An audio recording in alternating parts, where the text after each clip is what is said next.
what's up mga kapada, sa for today's video ay tara samahan nyo na naman akong magpaka-busy. Hello mga kapada, and for today's video ay maririnig na nga na naman ninyo ang aking voice over. Ay, isu agarot.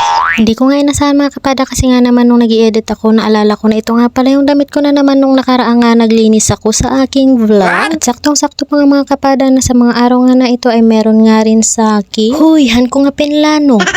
Alam niyo ba mga kapada na miss ko nga mag-voice over? Ay sana naman ay ako din ay na-miss ninyo. Assuming ka manan kapada.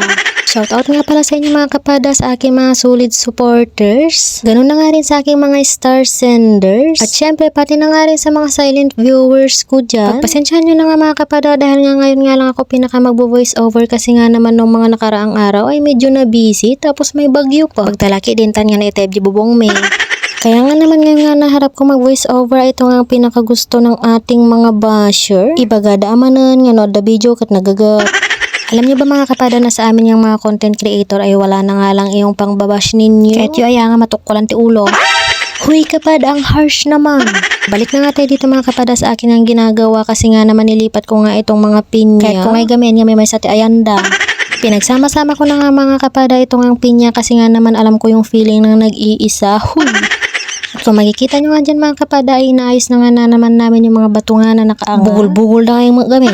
Sa mga nakapanood nga pala ng aking mga vlog mga kapada ay alam na nga ninyo kung bakit nga ba iisang pwesto lang itong mga bato. Bukod nga sa maayos nga itong tignan mga kapada, kapag nga iisang pwesto ay hindi ka na nga rin matitibkol nga kunada. At napansin ko nga rin pala ito mga kapada, ito nga nagsusunugan namin ng mga dahon ay pabundok na. Dahil nga medyo matagal na nga itong nagsusunugan namin ay sabi ko nga ay hukayin ko nga nang sa ganun naman ay mailagay ko nga sa aming mga halamang gulay. Nagmet at ito nga damag kapada.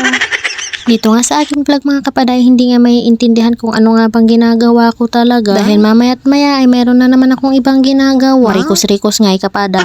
Ito nga palang pinapakita ko ngayon mga kapada, ito nga palang ipinunla ni Papa na talong. Bali na sa 300 nga pala ito mga kapada pero nga hindi nga tumubo yung iba. Ay, isu agarot.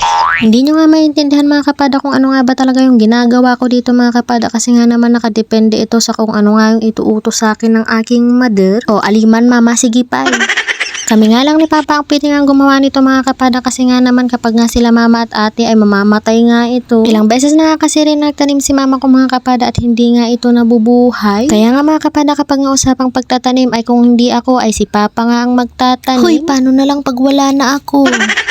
Bali, ito nga palang nililipat ko mga kapada ay tinatawag nga nilang aba-aba. Pero hindi nga ito mga kapada yung nga nauulang. Lumasidsida lang ay ito ay apay mulak pa eh. Kung nauulam nga lang itong ganitong halaman mga kapada ay for sure nilaing ko na ito. Kaya nga mga kapada ay maswerte pa nga itong aba-aba na mga ito. Pamayamon kapada. Dahil nga ba nga ditong mga halamang ito mga kapada ay napag-isip-isip ko nga ilagay na nga lang sa lupa. Ay, isu agarot.